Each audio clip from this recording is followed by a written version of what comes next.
So recently I've been chatting with a friend and she's like, "Oh, you're really AI native."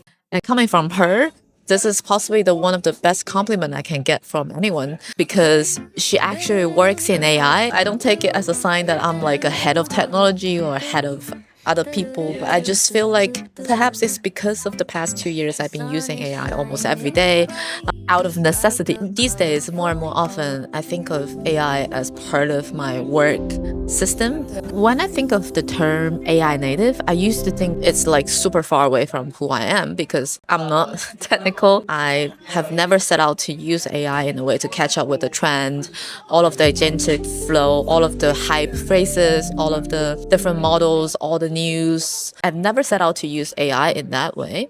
Being commented to say that I'm really AI native made me think maybe I should reframe what does AI native mean, and maybe everyone can become AI native. So I remember when my friend said to me, "You're really AI native." What my immediate reply was, "It's because of out of necessity of surviving." I started using AI not because I wanted to catch up with another tool. It's just because I want to be more productive. I want to be able to use all the tools that's available to make my life a little bit easier. 2 years ago, ChatGPT made me realize there's so much more I can do to uncover the stories I want to observe, to remember the moments I want to cherish, and also to remind myself how much further I've traveled since the beginning of my career and how many more credits I should give it to myself. At first, it's just the replacement of Google's. I started using it because I do not have a team to help me to do all of those research. I research about someone before a call, just quickly like do a 10 minutes of sit down with ChatGPT or another AI tool, and then you can give me all the necessary informations that will help me tremendously. It has saved my time and the nervous energy multiple times. He also gave me the lines that I need when I prepare to go into a room, when I prepare a business meeting. I think a lot of people have been trying to use that, the typical fake it until you make way of doing things. But what I've learned is that you can never pretend to be someone else. You can only start to learn to become the next version of yourself. I've learned it the hard way. Like all of the script, all of the talking points have been prepared by the AI, but I just cannot deliver it on the spot because that's not who I am. Lessons learned now after so many iterations, I have become a different version of myself. And I think that's the power of AI. If you actually use it well, you actually wouldn't lose yourself. You just become a version of yourself that you want to become so much faster. Like back in the days, I was still working in a bank. To prepare a meeting, you would need 2 to 3 people, design like the meeting agenda, figure out what kind of stuff that you need to prepare, what kind of research that you do about this company, the specific clients, what kind of history that you had in the past. It takes hours at least. And before AI, early on in my career, before I need to talk to anyone, I will always write down what I want to talk about. At some point, I start to write down these talking points for the first 5 minutes of any meeting.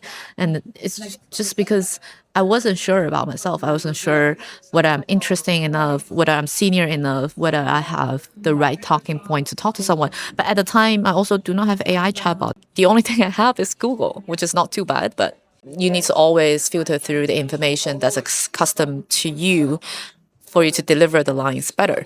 So that was a long way of learning. And I'm so glad that we're out of that phase at this point in time with the technology development.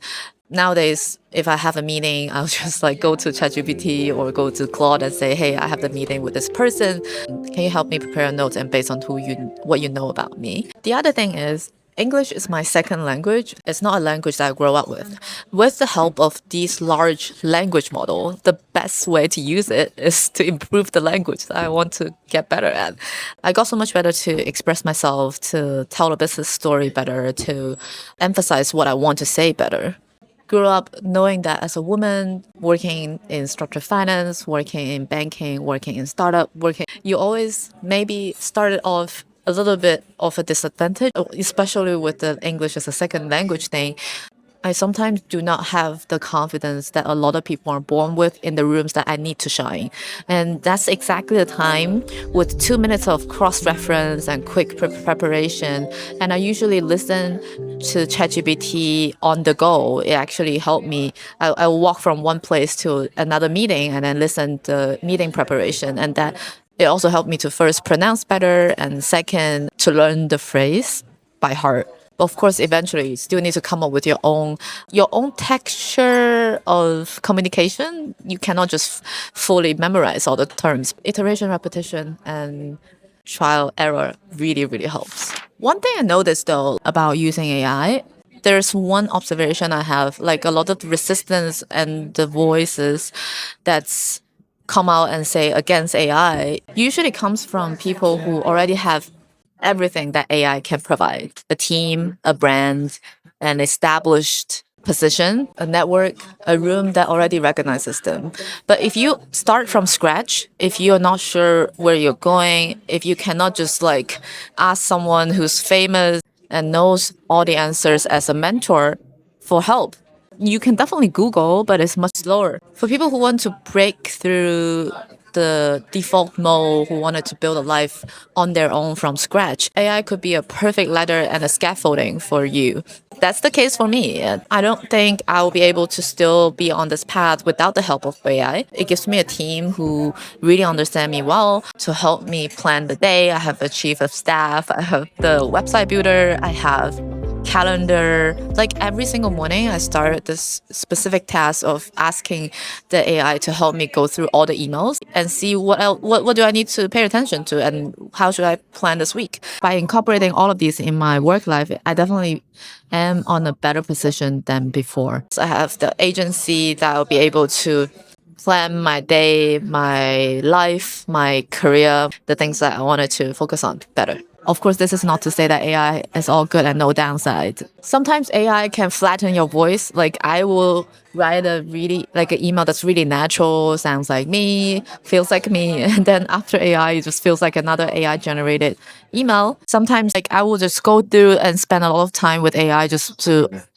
make sure that I have the perfect email, which is usually sometimes not the goal. Like the goal is to actually send out the email, so it's not necessary. And sometimes AI would be too positive in falling into a false hope and false positive situation. And also AI can sound completely confident when it's like genuinely wrong. The other day it happens to me again. I wanted Claude to pull out an email.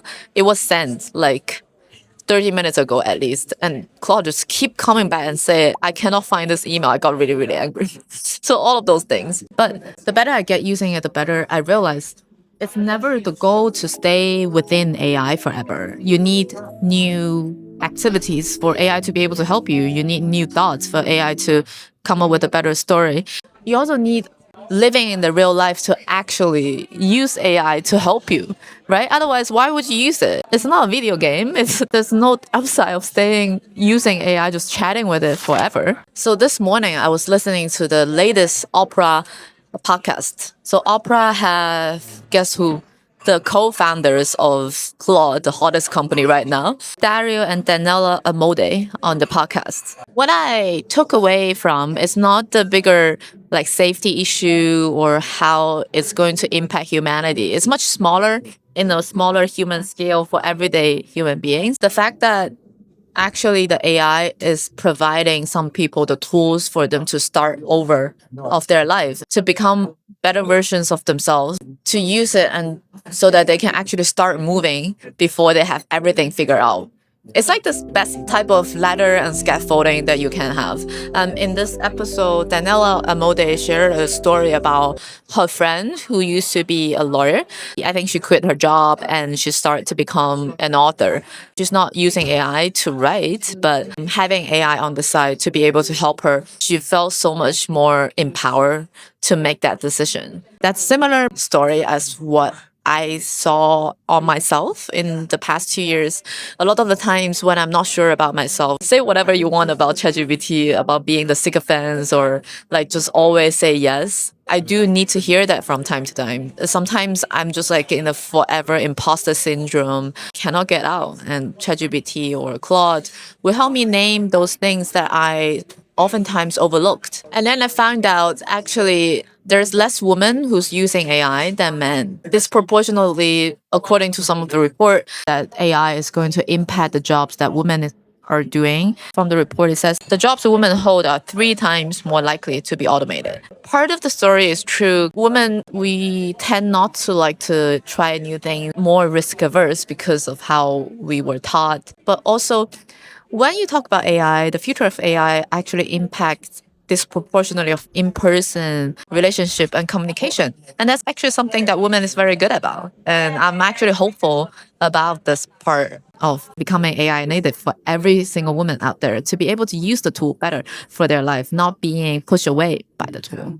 One thing I wanted to share is when I went back to China for Chinese New Year, I feel like everyone has become kind of AI native in the way that people are curious about AI. The sentiment is not too much about, oh, AI is this scary thing that's going to take away my job, that's going to replace me, that's going to make everything worse. But it's more of like a simple way of incorporating AI as a tool of everyday life. Like people are using it in a very, very simple way. Tools like Doubao, which so it actually has a very cute UI, and Doubao actually means beanbag in Chinese. So it's like a very cute kind of style. Like this is the image of. You can also change the voice to the one that you like. I found it like Doubao is really good at helping me not overthink too much, especially because it's so good at Chinese. So I can just emotionally connect it with Doubao better. That's actually lower the threshold of how people use AI. You don't have to like start using AI just to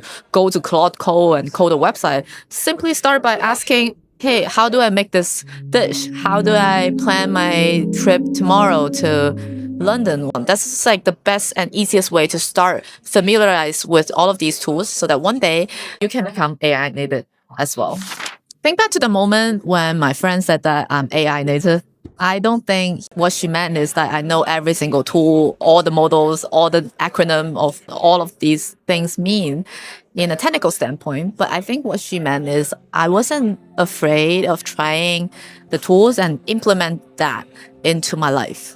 So using AI in the past 2 years didn't make me someone else. It made me become my current self faster. It feels like a compound effect of getting information, reiteration, try and fail, and start again. That is, I would say, the biggest gift of using AI. And I have become AI native. So what I would say is, if there's a gap between who you are today and who you want to be tomorrow, maybe that's the part that you can start to close.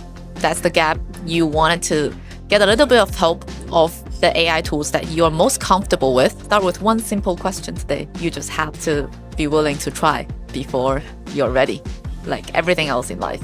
If you're new to this channel, I'm a banker turned entrepreneur, and these days I share a lot more about how I use AI, incorporate it in my everyday life. And you can see a playlist here about all the AI videos in the past. Say hi, drop me a message, and I would love to hear about how you're using AI, incorporating that into your life as well. And what's the version of yourself that you want to become? I'll see you in the next video.